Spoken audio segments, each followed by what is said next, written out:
Gear Tasting Radio is brought to you by Imminent Threat Solutions. ITS provides knowledge that empowers individuals with indispensable skill sets to explore the world and prevail against all threats. Right now, as a special thank you for all podcast listeners, we're offering 10% off in the ITS store. Simply use the code GTR to save 10% at store.itstactical.com.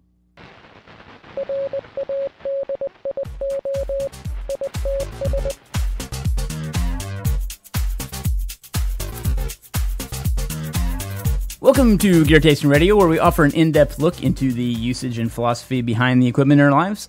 I am joined today by Rob Henderson. Hello. And I am Bryan Black. Today we are going to talk about some unicorns. Yeah.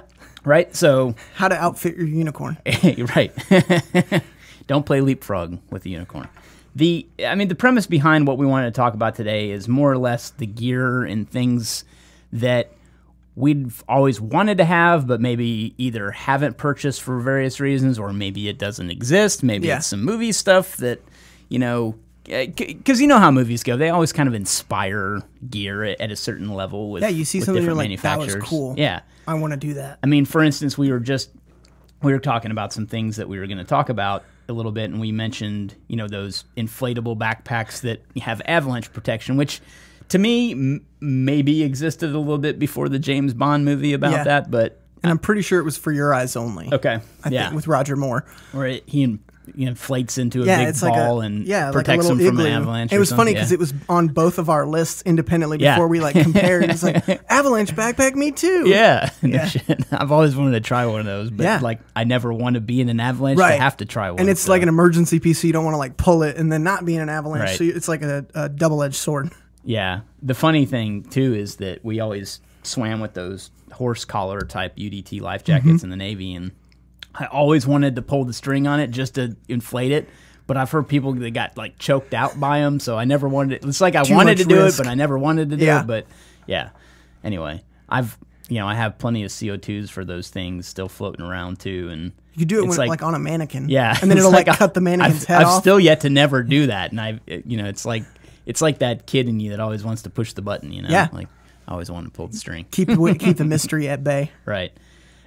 So what are some of the things on your list? So I won't go into it, but I have a whole list of guns that I would love to own. Guns. That I like the MP5, stuff like that. That it's not unobtainable, but it's just too expensive to what do you justify. think about the SIG MPX that's around now? See, I love that kind of stuff, but to me, there's the nostalgia factor, and Just that's why I want look? the MP5. Yeah, because it's I grew up seeing that in movies and playing with it in video games and all that kind of stuff. So the MPX is great. I just don't need a gun like that. So I just want the MP5 for nostalgia, and that's why I don't have one, because it's way too expensive to just own one.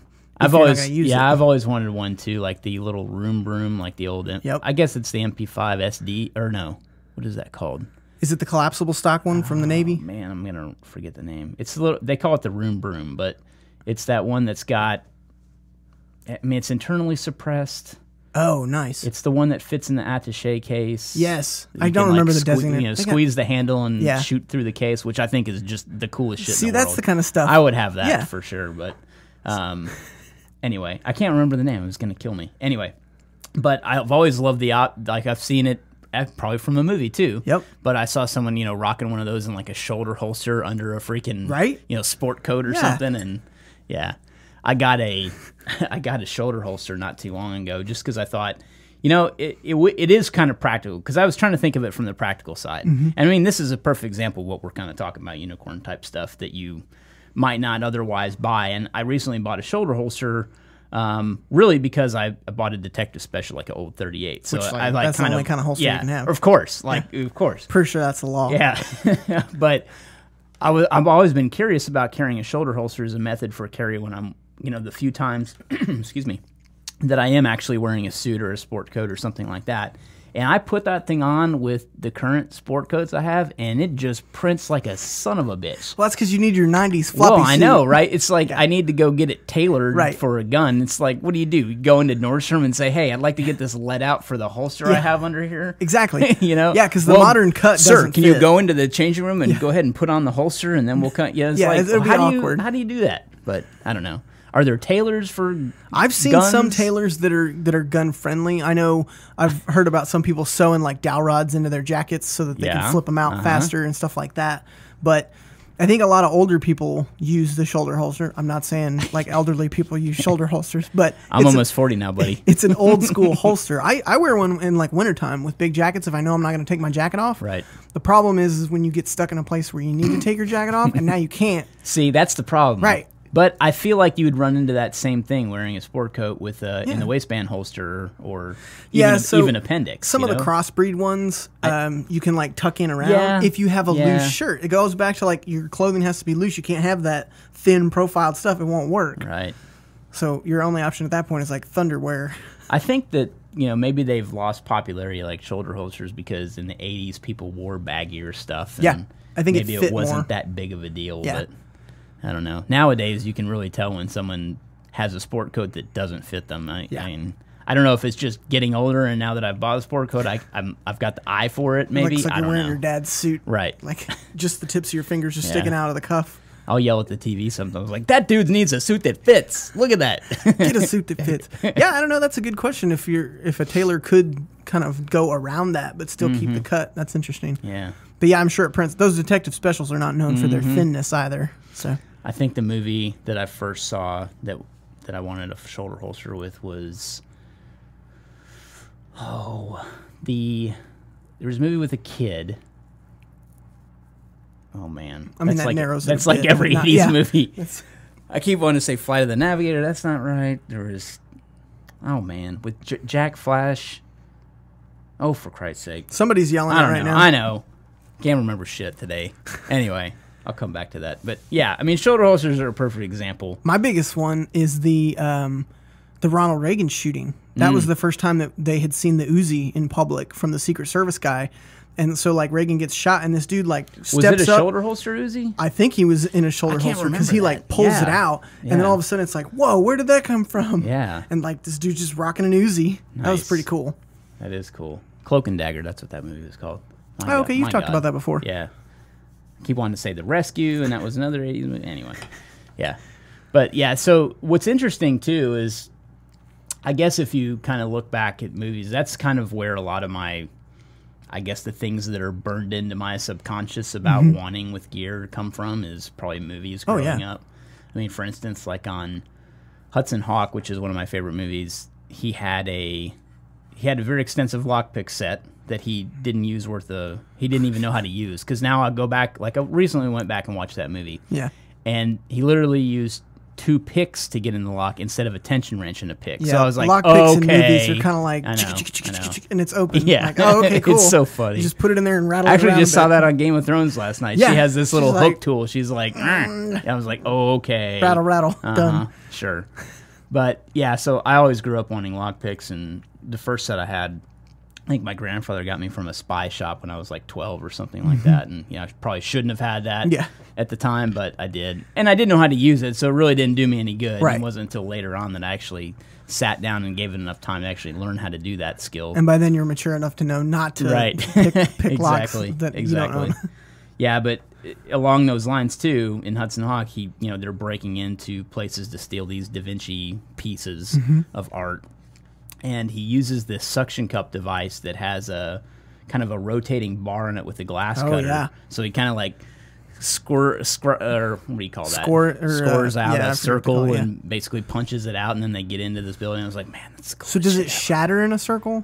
Well, so have you ever cut glass before? That's kind of the premise behind glass cutter. So I've seen the one I've seen is like Mission Impossible, where he carves a circle out and then he literally just like pulls the circle out of the glass. Well, that's how, technically you have to break it. And the deal is that wherever that score is that the glass cutter, because the glass cutter is really what it is it's like a carbide, like a diamond carbide bit. Okay. And it kind of scores the glass. So it's strong enough to cut the glass because, diamond or carbide cuts harder than glass, right? So it scores it, and then when you knock it or break it like you would, it just cracks along wherever that score line is. Okay, so you're like prepping it. Yeah, that's the way you cut glass. Gotcha, okay. That makes sense. So, and they make circular. There are circular glass cutters out there that have kind of that same deal, but this was like obviously a glorified one that had a specific suction cup is like, anyway.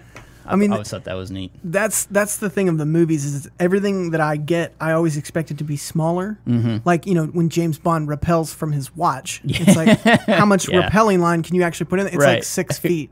So it's like, I need to get over this slightly high balcony. Like, I have a watch for that. Yeah, exactly. It happens to be a Omega. Yeah. So yeah, lots of. I mean, Bond. I watched all those movies, so that kind of like as I grew up, I wanted a lot of that gear, but then you realize that a lot of it doesn't exist.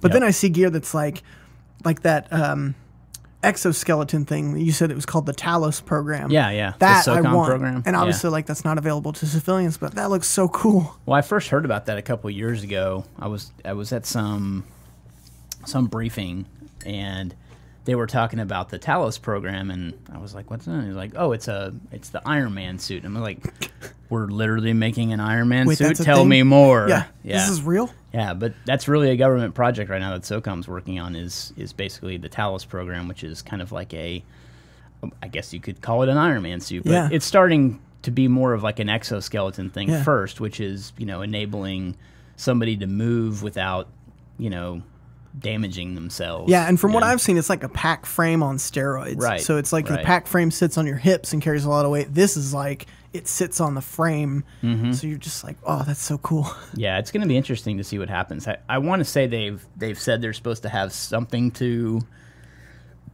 show by the end of 2018 or something like that. So we'll see what happens, I guess. Interesting. Yeah. Maybe one like 100 years from now, that'll be in a surplus store. I can pick one up. Yeah, there you go. Pick one up in your flying car. Yeah. Which we're supposed to have right now. I want my hoverboard. Yeah, one of my favorite band names that I saw at like a crappy festival was We Were Promised Jetpacks. Yeah. Like, that's a good band name. I like that. But so like what's some of the more realistic attainable gear that you don't have that you wanted? Realistic. So this is kind of stuff that I don't have, but I don't really have a reason for getting. Is that kind of the deal? I have a huge amount. I want a disguise kit. Yeah? Yeah. I want to like prosthetics and stuff? Yeah. I want to like sit down in front of a mirror. I want to be able to change the... I mean, obviously you have to know makeup and, you know, how to apply that stuff. Learn it. I've always thought that would be cool is to just, you know, make myself look like an old man and play around, like mess around like Johnny Knoxville or something. You can get 2 samples at Costco. Hey, there you go. I didn't even think about that. Go out and put your disguise cheaper on. Movie ticket and stuff like that. Oh, getting your senior discount. I know. Now you're talking. Yeah. That's a good one. Anyway, I always thought that was neat to be able to do stuff like that because I grew up reading those kind of detective and spy books and stuff, so I've always kind of had an affinity for changing my disguise. It's a good idea. I mean, especially as facial recognition becomes more prevalent, you know, like... Yeah, and we are starting to see some of that. I've seen some articles on that, specifically kind of countering facial recognition and... Well, I mean, you have apps like Snapchat that have introduced these filters that are facial recognition filters. And we're going on the promise that Snapchat doesn't store any of that data. Well, you've seen the new iPhone, right? There's no more fingerprint sensor, so... Face. Is it going to be face? I don't know. That's tough. I don't know. And there's your disguise kit. Yeah. You put your prosthetics on. Then I'll always have to have that on when I open my iPhone. Like, we don't recognize you. Where's the mustache? It won't work so well. Your chin looks smaller. Yeah, but that kind of was amplified from that movie, The Saint, too. That was a really good movie I watched when I was younger, and he had all types of gadgets and gizmos, and which it's interesting to go back and look at movies like that because he was using one of the first Ericsson phones that was like an internet communication device. I don't know if you remember it, but it was a phone, and then it opened up. Yeah. And this was before the Sidekick. Before the Sidekick, yeah. So this was like the first opening was like a Nokia or something like that. Yeah. And then he was like, you know, typing his email that was encrypted on the phone. I was like, oh man, that's so cool. Yeah. Love it. Getting like 28.8. Yeah. Dial up on that bitch. Yeah. I'll get your reply next week. Yeah. It didn't send. Send again. Yeah. But yeah, I mean, I don't know. I guess that's a realistic piece of equipment. Oh, I'm sure they're out there somewhere. Haven't got, but wasn't it the Spy Museum tour you did where they had like a disguise kit? Mm-hmm. You have a photo of that. We can link to that tour. That's such a good tour. We should actually link to that because that's a perfect example of what we're talking about. Yeah, and because people make fun of the shoe phone and stuff, but like we totally had that kind of stuff. Yeah, and I love that too. Like all the old, like there's been more recent books written by, I think his name's Melton is the guy's last name, but he's former CIA employee. I forget if he was the director or what, but he gets into all those gadget stuff. He's written some books on old CIA gadgets and things like that. I think what was cool about learning some of that when I've been reading these books is to know that they used to work with magicians a lot. So makes sense. All this sleight of hand stuff that magicians knew got incorporated into CIA stuff because they'd have to use sleight of hand to like put poison into drinks or slip things into somebody's pocket, or it was really cool. Like they would employ pickpockets to learn from and all kinds of stuff. So I mean, tried there's and true. There's a fine line between criminal and CIA hero. agent. Yeah, exactly. I remember when I was like 10, I had it was for a video camcorder, but it was a remote microphone, so you could transmit the audio to the camera. And I remember I bugged my living room and would sit in my room and listen. And I remember my parents were super boring, so it was not fun. Was it like an off-the-shelf already made thing? Yeah, so it was like a battery pack lav microphone that you would put on for like home movie recordings because the cameras had terrible audio. But I used it as like a bug. But yeah, it was terrible. But I got into I would love to have like a surveillance kit. But that's also walking that fine line of like, I don't really want to have that around and for people to get the wrong idea. Yeah. But like that stuff's always interesting. I wouldn't care what people thought about it. Be like, yeah, that's my surveillance kit. What of it? I have a van too. Yeah. There was a FBI surveillance van for sale on eBay. I saw the guy that bought it. Really? He posted a video about it. Nice. Yeah, and it's like fully functional. And they left like tapes and stuff in there. Yeah. It's pretty nuts. If the tech wasn't so outdated, I would consider it. Right? But it's like, yeah, that's the problem with some of that stuff is that you build all the tech around it and then it's only as good as the technology inside of it. Yeah. I've always wanted a periscope in a vehicle, though. Yeah, that would be cool. But like disguise it as like a tree. I'd love to build out not old Sprinter van, but a new Sprinter van because they have such high roofs. Like build that out with a. I'm just always automatically cautious around Sprinter vans. They just look suspicious. I am too. Like, it looks like somebody's freaking recording everything I say. Where's the parabolic microphone, huh? Yeah. So the other thing I was going to say is, do you have gear that either you've lost or like I have a pair of REI pants that they don't make anymore, and it's the greatest pair of pants ever, and I don't know why they stopped making it. That's a good question. But I have this pair, and like I did, we did the GORUCK event, and I did that in those, and I had to like sew them together to keep them alive. And so I've just been extending the life of these pants because they don't make them anymore. I've got this old pair of, what are those? Mountain Hardwear pants that I've had forever. And it's almost like what Arc'teryx uses for fabric, so it's almost like a tweave material. Yep. And they've lasted forever. Yep. They're kind of out of style now because they're more of like a boot cut type pants, so they're like a straight leg, bigger at the bottom, so they look kind of strange if I was going to wear them out in town or something. But they've just been a fantastic pair of pants, and I know if something ever happened to them, I wouldn't be able to replace them because they're so old. They're probably like 8 years old or something at this point, but it's just kind of a testament to that tweave material and how it's good stuff. Good it is. And it's basically like a stretch, so it's like a 4-way stretch material almost. Nice. But yeah, that would be something, and I haven't necessarily lost them yet, and they're not bad per se, but that's something that if something ever happened to them, I wouldn't be able to replace them. Yeah. But because I think there's some gear that I have that's like, I don't use that because that's the only one I have, and they don't make it anymore. Nice. But I try to avoid that whenever possible. I did get a pair of nunchucks stolen from me when I was a kid, so I've always kind of missed those. Do you know who took them? Yeah, it was one of my neighbors. Yeah. If you're listening, it's not too late to do the right thing. Yeah. I actually ran into somebody that said they had come into my house when I was a kid and taken Nintendo games out of my house. And, like, I hadn't seen this kid since, elementary school or something like that, and I wanted to like get in a fight with him, but like 12-year-old me wanted to like beat him up, but but I was like, I thought you were talking about recently. No. Like, yeah, I'm talking about when I was a kid. I thought somebody just like confessed to you that they stole a bunch of your Nintendo games. My parents used to just not really care about security when I was little, so we would leave the back sliding glass door open and stuff, and I'm sure they just got in the house one day when we were gone and took a bunch of your Nintendo games. Yeah. Anyway, maybe that's why I'm such a gear junkie now, because shit got stolen from me all the time when I was a kid. You gotta hoard it. Yeah. Anyway. I mean, you have a lot of pieces that I have on my like unicorn list, like the PCU system. Oh, really? Yeah. Because like the PCU system, ever since I've seen it, has been such a cool idea. And like, all the surplus stores have that extreme cold weather system, but they don't have pieces of the PCU usually. Yeah, the PCU is tough to get. I mean, it's almost like it's becoming even tougher to get now. You used to be able to find a lot of it on eBay, and it's almost like it's kind of disappearing. Well, and people know what they've got, so it's very tough because they start listing it at really high prices. I'm like, well, I'm not going to pay that for it, that kind Maybe of we stuff. shouldn't have done that article on it. It was funny, and we can link to that article too, because when I was looking at it, because I was going to write some stuff down that was on my list, and when you search it, that's what comes up is those images. So nice. Hopefully it did well, but maybe it popularized it too much. I don't know. Our own worst enemy. Yeah, the PCU is a great system, and that's it's fantastic for clothing, and PCU stands for Protective Combat Uniform.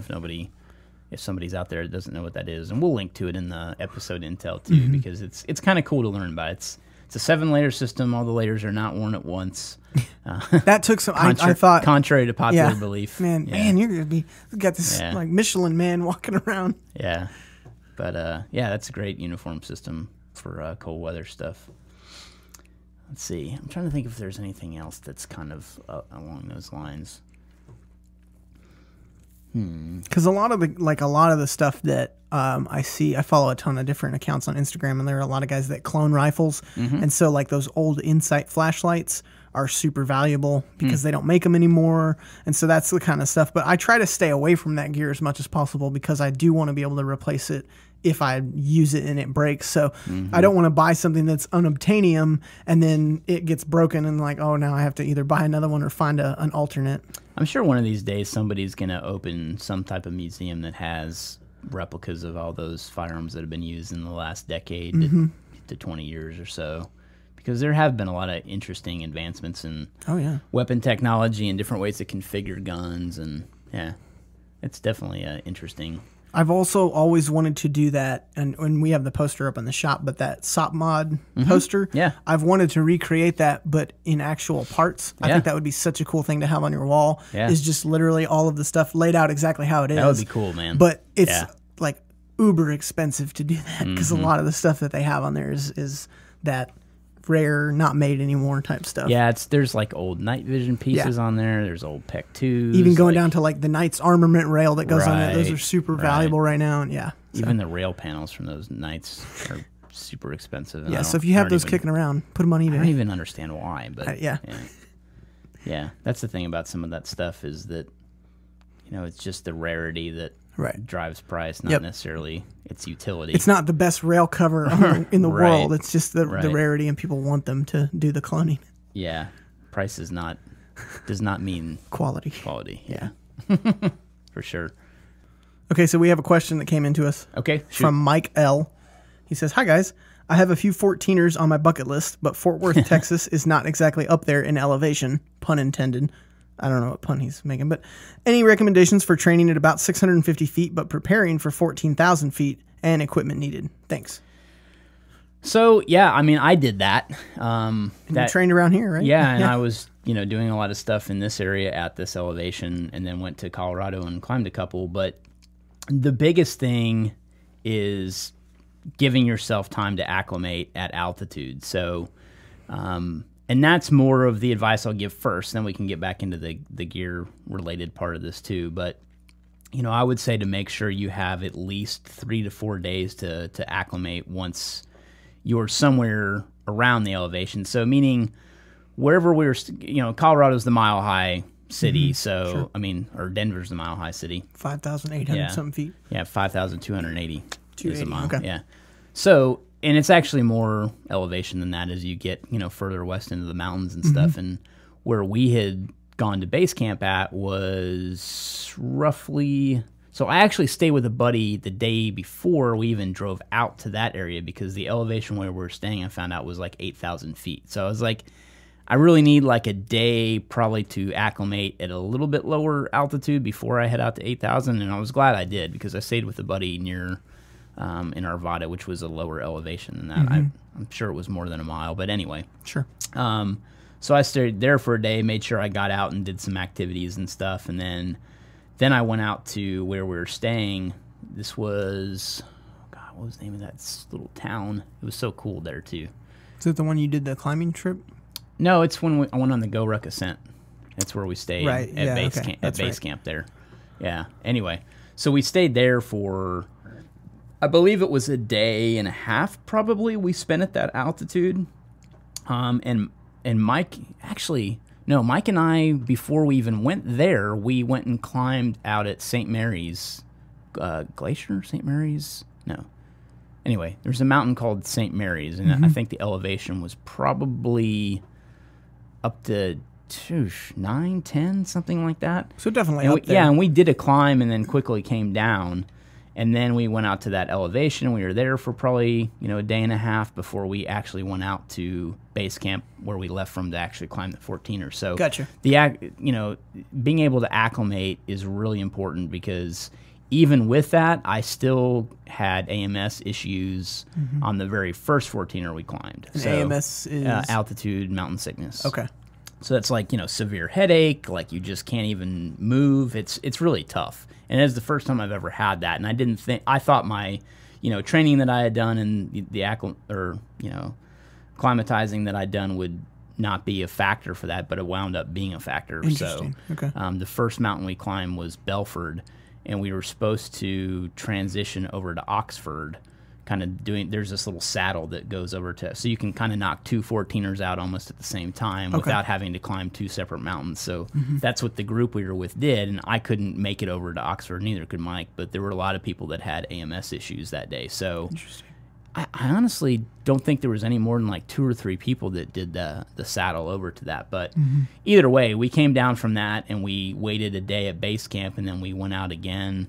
I went to Mount Harvard, a little further south from the location we were at, and then I climbed that, and I didn't have any issues there. So you found it was easier? Yeah, and well, I found that it's just the time, yeah. I think, and obviously drinking water and staying properly hydrated is a huge factor when it comes to AMS stuff, and that could have been something that was going on. Maybe I didn't drink enough water, I'm not sure, but I think giving yourself enough time to acclimate and drinking enough water is probably the best tip I could give someone for coming from, 650 feet to 14,000. So that's a big part. And then just training cardio too. So just rucking with weight on your back and moving up and down hills would probably be a great thing to do. What about wearing one of those high intensity masks? Don't get me started on those things, man. The Bane masks? I hate those things. I wouldn't. I mean, okay, so granted, I've never used one before, so maybe there is something in there that I don't know with those, but I just know people look like tools at the gym when they wear those things. So don't be that guy. Don't be just that guy. Breathe hard here and breathe hard there. Yeah. And then gear-wise, really, the only thing you need to do is just train with weights. So, get yourself a good pack. I'd recommend the GORUCK GR1 or GR2. Like, I climbed those 2 14ers with a GR2 pack, and I found I had enough room to carry everything I needed after some intense rounds of take that shit out of your backpack, But, yeah, I'd say just putting weight into a bag, whether that's with some type of ruck plate or weighted sandbag or something like that. We have an article on making a sandbag pill too, if you're interested in that. We can link to that in the episode intel. But just training with weight here is gonna do wonders whenever you get there. So that's really all I'd recommend for equipment wise for training. Well, thanks for the question, Mike. Yeah, thanks, Mike. All right, thanks for tuning into Gear Tasting Radio. Remember, we have a new show every Tuesday, so don't forget to give us a listen. Come Tuesdays, we have a new one. And then if you can, do us a huge favor and head over to iTunes and leave a review. We would love to know what you think. If you would be so kind as to give us a 5-star review, we would certainly appreciate it. It helps kind of get the podcast moving in different directions on iTunes. It'll get shown to more people, so we'd absolutely appreciate that. And then if you're interested in supporting the show, if you like what we're doing here, we have a Patreon page that we will link to in the episode intel as well. It's just patreon.com/ITS Tactical. Thanks for listening.